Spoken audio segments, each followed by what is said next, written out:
Dans ce dernier épisode consacré au Mexique, on vous présente nos dernières rencontres animalières, comme les aigles balbuzards, les rats kangourous et bien sûr les coyotes.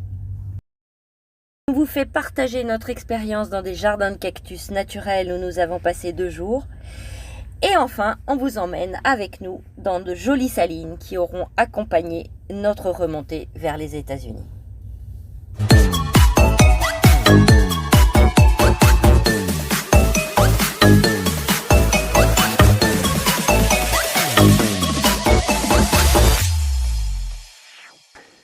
Bonjour.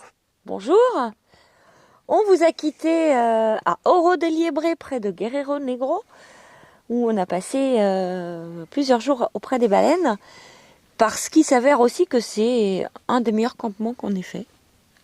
Ah oui, tout à fait. L'endroit est vraiment très beau parce qu'il est d'abord étendu sur plusieurs kilomètres, donc on peut choisir de s'isoler comme on le souhaite.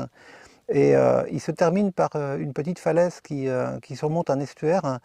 Donc il y a forcément, comme c'est souvent le cas dans les estuaires, beaucoup d'oiseaux, des échassiers, et puis il y a l'effet de la marée qui se fait sentir, donc on a des paysages qui changent en fonction de l'éclairage du jour et de la marée. Sur Eye Overlander, il est écrit que y a des baleines qui viennent là, en bas des falaises, dans les... Oui, alors pour nous, c'était pas le point fort. En fait, Alors là, franchement, peut-être que ça arrive, hein, mais on a quand même passé... De nuit, on les a un tout petit peu entendus souffler 1 ou 2 fois, mais vraiment, c'était... Ouais, non, on peut pas dire on les voit là. Enfin... Non, ça serait mentir. Et il y a de la vie, il y a de la vie. Il y a de la vie. Alors, il y a des rapaces. Pour commencer, on les voit dès l'entrée. Alors, on les voit même avant sur la route. Voilà, à vrai dire, on les a vus sur la route bien avant encore, oui. Puisqu'on les a vus avant d'arriver à San Ignacio. Oui. Parce que là, il y a des équipements qui ont été installés par, j'imagine, des associations qui travaillent dans le domaine, qui permettent à ces rapaces de nicher le long de la route. Et donc on retrouve très régulièrement pratiquement à chaque poteau qui a été installé, il y a un nid avec 1 ou 2 oiseaux qui sont là, peut-être des petits dedans. Il n'y a jamais un nid qui est vide. Il s'agit d'ospreys, donc ce sont... des balbuzards pêcheurs. Voilà, ils se nourrissent de poissons, et d'ailleurs on a la certitude parce qu'on en a vu avec des poissons. Ils sont là, ils guettent. Alors est-ce qu'il y a des prédateurs qui les menacent? Je ne sais pas, ou est-ce qu'ils protègent leurs petits? On ne sait pas non plus.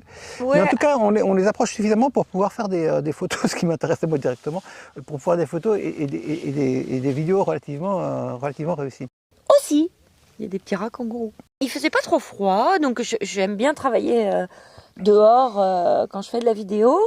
Et puis alors, la première fois quand même j'ai sursauté parce que j'avais un truc sur ma croque. Et même si j'ai pas peur du tout des animaux, ça fait drôle de sentir qu'on a un petit être qui s'avère être un rongeur sur sa croque. Donc j'ai appelé Manu. Et on a passé la soirée avec un petit rat kangourou. Pourquoi kangourou? Parce que ça saute, ça fait des bonds pour se déplacer. Mais c'est très mignon. Enfin, c'est comme un petit hamster en fait. Ça a des bajoux que ça gonfle quand ça grignote leurs petites graines ou je sais pas ce qu'ils trouvent dans le sol. Et... Alors on n'a pas passé la soirée avec un rat kangourou, il y en avait plusieurs. Oui, il y en avait 2. Et c'est d'autant plus notable que cette espèce était en voie d'extinction. En fait, on l'avait même cru disparue de la zone. Et elle a réapparu assez récemment, il y a moins de 20 ans. Oui. Et apparemment, elle se porte bien. Du moins, ou alors on a eu beaucoup de chance. En tout cas, on est tombé sur au moins 2 animaux qui étaient familier. Alors ça fait partie du code de comportement de l'animal apparemment. C'est un animal qui n'a pas peur en fait des hommes. Donc je ne crois pas qu'il soit spécifiquement venu chercher de la nourriture. Enfin, il ne faut pas être naïf. Peut-être qu'il était quand même intéressé par ça. C'est quand même un endroit où il y a des campements tous les soirs. Donc ils savent très bien que les gens mangent dehors, qu'il y a des miettes qui tombent et qu'ils peuvent récupérer un peu de nourriture. Mais là, ils venaient... je sais pas, non, ils étaient un peu farouches dans le sens où si on bougeait un petit peu trop, ils repartaient, mais ils revenaient. Donc, en tout cas, ils avaient un comportement assez joueur. On s'est bien amusé avec ces animaux complètement inattendus pour nous. Une autre soirée où il faisait pas encore nuit et j'ai commencé à travailler sur la vidéo dehors. Et Manu est allé faire un tour. Oui, moi j'ai un tempérament qui consiste systématiquement où qu'on arrive à faire un petit tour en fait d'horizon. Je suis tombé sur un coyote et je crois que je l'ai vraiment bien approché. Et puis après son comportement m'a aidé aussi parce que je l'ai vu trotter en fait dans la plaine et s'arrêter et se cacher. Mais je savais où il était. Et donc j'ai fait un grand arc de cercle pour l'approcher de plus près sans trop lui faire peur. Et je me suis rendu compte ensuite qu'une fois qu'il m'avait repéré et qu'il me voyait l'approcher, il bougeait pas pour autant. Il n'était pas agressif, mais il restait tapis tranquillement. Donc il m'a laissé l'approcher. J'ai pas cherché à l'approcher de trop. Je suis arrivé, je pense, à une quinzaine de mètres ou une dizaine de mètres à peu près. Il bougeait toujours pas. Donc j'ai eu le temps de faire pas mal de photos. Et la lumière commençait vraiment à baisser. Isabelle était à peu près à 5 à 10 minutes de marche. Donc j'ai soigneusement noté l'endroit où l'animal se trouvait et je suis reparti rapidement avant la tombée de la nuit pour retrouver Isabelle et la ramener à l'endroit du coyote, et le coyote était parti à ce moment-là. Je peux pas être en train de faire les vidéos et de repérer les coyotes. Hein. Je suis remonté, j'ai vu ces traces là. Où? Dans les traces. Oh là là. Après, je l'ai approché en zigzag, il s'est laissé faire, il dormait. Content? Ouais, je suis super content et en plus, j'ai pas fait peur. Je l'ai laissé dormir tranquillement, je suis parti. Je vais chercher. Donc, c'était un peu décevant d'avoir perdu ce coyote. Du coup, on est parti à la recherche du coyote le lendemain de manière plus assidue. On l'a retrouvé le soir. Et c'est moi cette fois qui ai pu prendre l'appareil photo. Et je me suis approchée aussi très très près. Ils sont absolument pas farouches. Et en fait, on arrivait au moment de la sieste. Enfin, moi, on les a vus debout, hein, les deux. Et après, il se trouve un petit arbre et il s'est couché. Et donc, je l'ai approché mètre par mètre. J'avançais mon trépied régulièrement. J'avais pas peur, sauf que ça ressemble quand même énormément à un chien. Et que je me disais, s'il se lève et qu'il me plante son croc dans la cuisse, c'est bon, encore une fois. Bon, il était mignon, il s'est contenté de soulever un œil de temps en temps. Mais ça aussi, c'est un moment fort. On a été correct parce que dans les deux cas, on n'a pas dérangé l'animal au point de le faire partir. Ah non, jamais. On a fait nos photos et on est reparti. Et donc, oui. On aurait pu être tenté de l'approcher encore d'un mètre en plus, etc. Puis de finir par le voir partir. Non, ça n'a pas été le cas. Non. Et puis là, on a repris la route. Comme on s'apprête à rentrer aux États-Unis, et ben, on fait recharger notre bouteille de gaz. Parce qu'on n'est pas sûr d'avoir les bons embouts là-bas. Et que là, à Guerrero Negro, et ben, c'est très pratique. C'est possible, alors on perd pas de temps avec ça. Comme à chaque fois qu'on passe dans des salines, c'est très joli, mais il faut absolument rincer les véhicules parce que sinon les bas de caisse en prennent un sacré coup. Donc voilà. Là, ça veut dire qu'on quitte définitivement les baleines.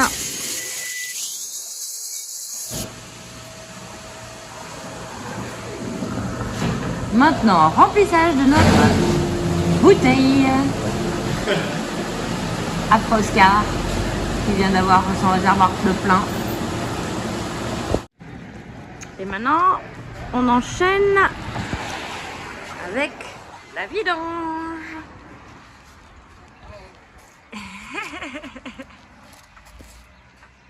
Et même si on l'a faite à Cancun, et que normalement on peut faire 7500 km, là on les a pas fait, mais on a fait quand même beaucoup de pistes, donc on préfère la faire avant de rentrer aux États-Unis. Et maintenant ils sont en train d'essayer de changer la sustante de pot d'échappement qui était en train de rendre l'âne. On en avait, mais elles n'étaient pas très bien ajustées, donc le gars, comme il a plein d'outils, il les a ajustées, mais apparemment ils ont un peu de mal.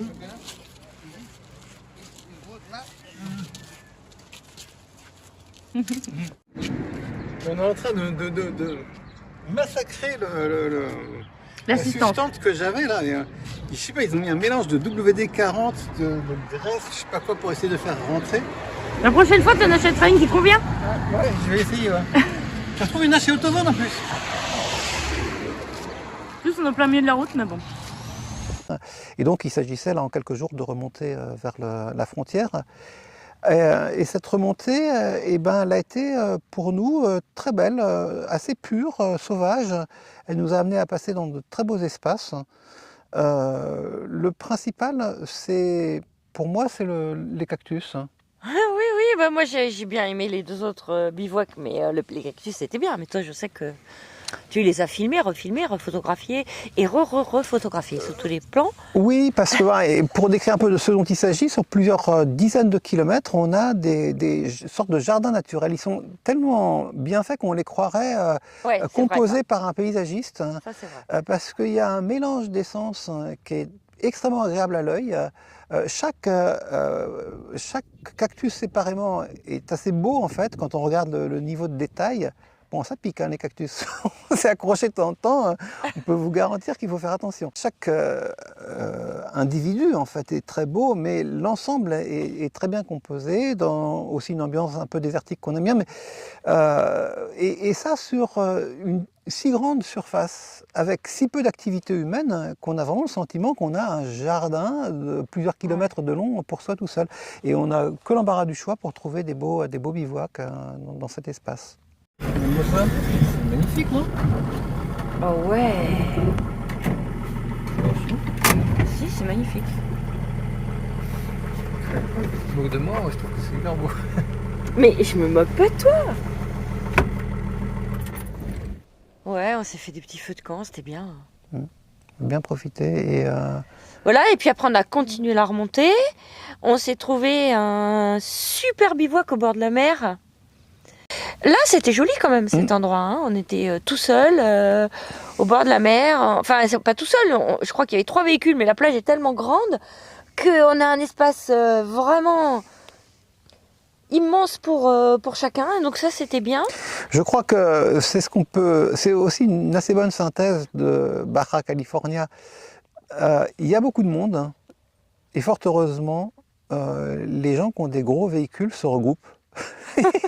Ils ont sans doute des besoins en fait, des besoins d'eau, des besoins d'électricité qui font qu'ils se regroupent dans des parcs et finalement ils sont d'aucune nuisance pour nous puisque justement quand ils sont regroupés ils nous laissent 90% de l'espace pour faire du sauvage. Il faut dire aussi qu'avec les véhicules, les gros véhicules, ils passent pas partout. Il y a ça, Et ouais. que nous, on arrive quand même à prendre des pistes pour... C'est le cas du dernier bivouac qu'on a fait au Mexique.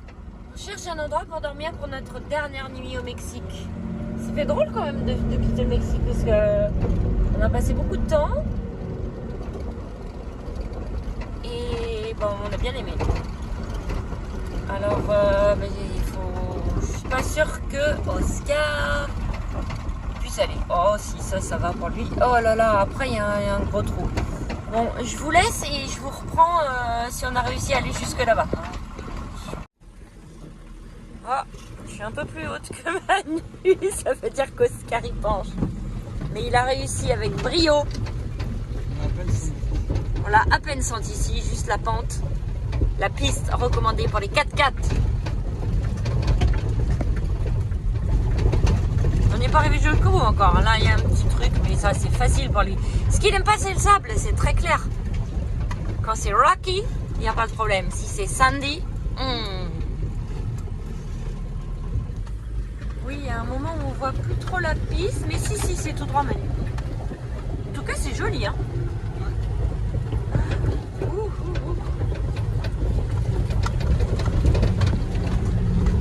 Ben disons, les gros motorhomes américains passent pas. Et les petits Van Leifer qui ont des planches de surf sur les côtés, qui auraient la capacité à venir là, ben, ils préfèrent aller plus au sud. Ouais. Si bien que quand on est dans la moitié nord de Baja, c'est un très beau lieu pour faire du bivouac sauvage, de la visite nature. Moi, je garderais du nord de Baja plutôt l'image minérale que l'image animale. À partir du moment où on quitte les baleines, les coyotes et les rats kangourous de Guerrero Negro en particulier, on va rencontrer des paysages. Donc, alors, certes, il y a la végétation des cactus, puisqu'on en a parlé, mais il y a aussi ce qu'on voit dans tous les paysages de montagne et de désert, les formes minérales. Et il y a une forme minérale particulière qu'on retrouve à plusieurs reprises dans ce pays, c'est la saline. Il y a beaucoup de marais salants. Il y a des marais salants qui sont exploités. Il y en a d'autres qui sont plus naturelles, en fait, qui sont juste à l'état de grande étendue d'eau salée évaporée, en voie d'évaporation. Et c'est très provoquant sur le plan visuel, c'est très dur et beau à la fois. Il y a beaucoup de contrastes, il y a des couleurs qui vont souvent du bleu au rouge en passant par le vert, donc c'est très graphique.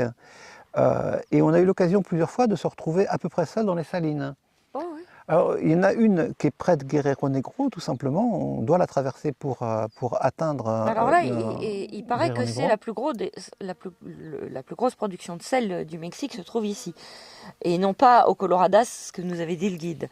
Effectivement, on a vu beaucoup de travail. Oui, de camions. Beaucoup de camions, des gens qui travaillent partout, des tas de sel énormes. Donc là, ça produit. En revanche, les salines qu'on a vues côté mer de Cortés, donc un peu avant d'arriver à Mexicali, oui. Celles-là semblaient plus naturelles. Là, il n'y avait personne. On a d'ailleurs bivouaqué pratiquement à l'entrée de l'une d'entre elles. On est drôlement bien. Du coup, on va aller voir les salines. Parce que Manu a déjà sorti le drone et il m'a dit que c'était très joli. Avant que le soleil ne se couche. Je passe le test pour piloter le drone aux États-Unis. Ah bon? Bah, normalement, il faut faire un cours en ligne, mais j'ai pas fait le cours, mais j'essaie de répondre au quiz sans avoir fait le cours. Pour l'instant, j'ai 5 bonnes réponses sur 7. Et parce que t'en as 2 fausses ou parce que t'as pas terminé? Non, j'en suis à la 6. Pour l'instant, j'ai 0 faute. Yes,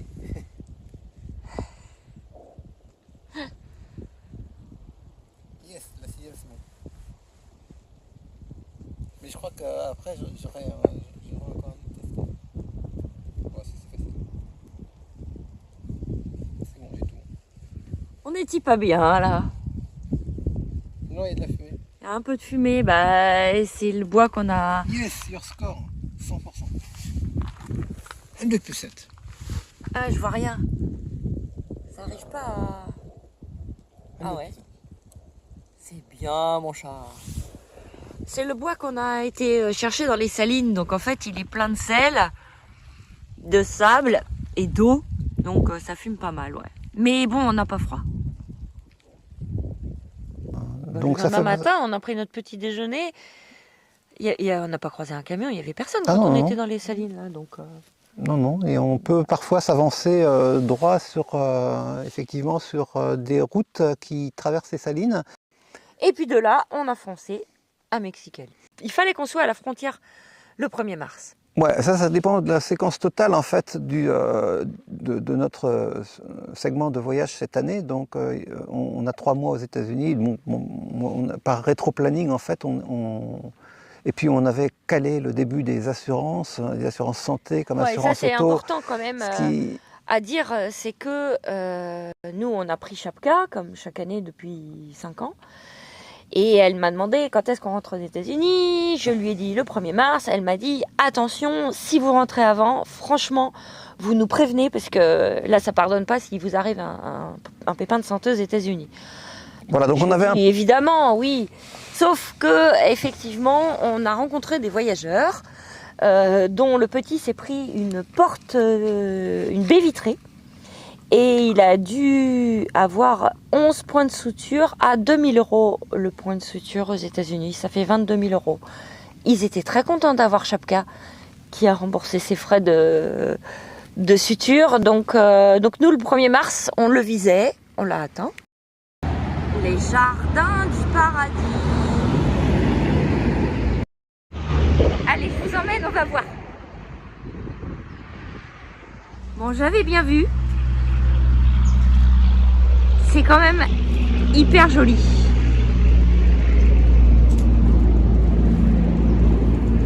Je sais pas si ça va rendre sur la vidéo, mais vraiment, c'est hyper joli. Regardez, comme les gens prennent bien soin des leurs.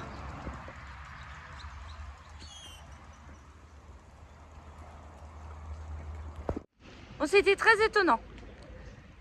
C'est un cimetière de type américain, vous avez vu, avec des petites tombes qui prennent pas beaucoup de place. Et on voulait prendre quelques photos, mais en fait c'était très difficile. Parce qu'on s'appelait l'un l'autre en disant viens voir celle-ci, viens voir celle-ci, viens voir celle-ci. Elles étaient toutes plus jolies les unes que les autres. Bon allez, cette fois on va aux États-Unis ou non? On va essayer. Je sais pas si on va y aller parce que j'étais dans Oscar et Manu me dit viens, on va voir un autre truc. Allons-y. Bon, promis, c'est pas la journée glauque, mais presque. Bah, je sais pas ce que c'est. Il n'y a pas de panneau. Alors, c'est un crash d'avion. J'ai l'impression qu'il s'est crashé ici et qu'il n'y a rien qu'à bouger depuis des années, sauf des mecs qui sont venus mettre des tags. Alors, il jouxte le cimetière. Hein. Le cimetière, il est là. Moi j'ai cru que c'était tous les gens qui étaient morts dans le crash d'avion, qui étaient dans le cimetière, et Manu m'a dit que j'avais aucune idée du sens des proportions. Je n'avais pas le sens des proportions. Il y a beaucoup plus de monde dans le cimetière qu'il peut y avoir dans un avion.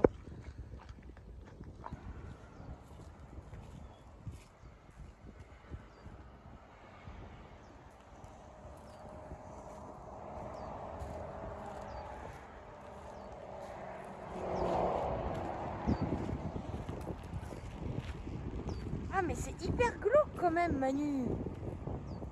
Il y a plein de plumes d'oiseaux, comme si tous les oiseaux venaient se faire bouffer ici. Oh là là, quelle catastrophe quand même. Hein? Ah non, certainement pas jeter un coup d'œil à l'intérieur. C'est facile, hein? Non.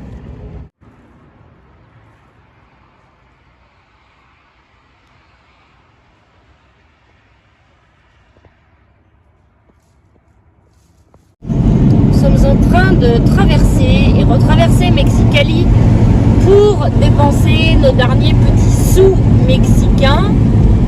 Puis aussi, j'ai bien l'impression que on fait durer le plaisir. Ah man. Non, bah non, c'est fini le Mexique maintenant. Là, Ouais, mais on est un peu triste.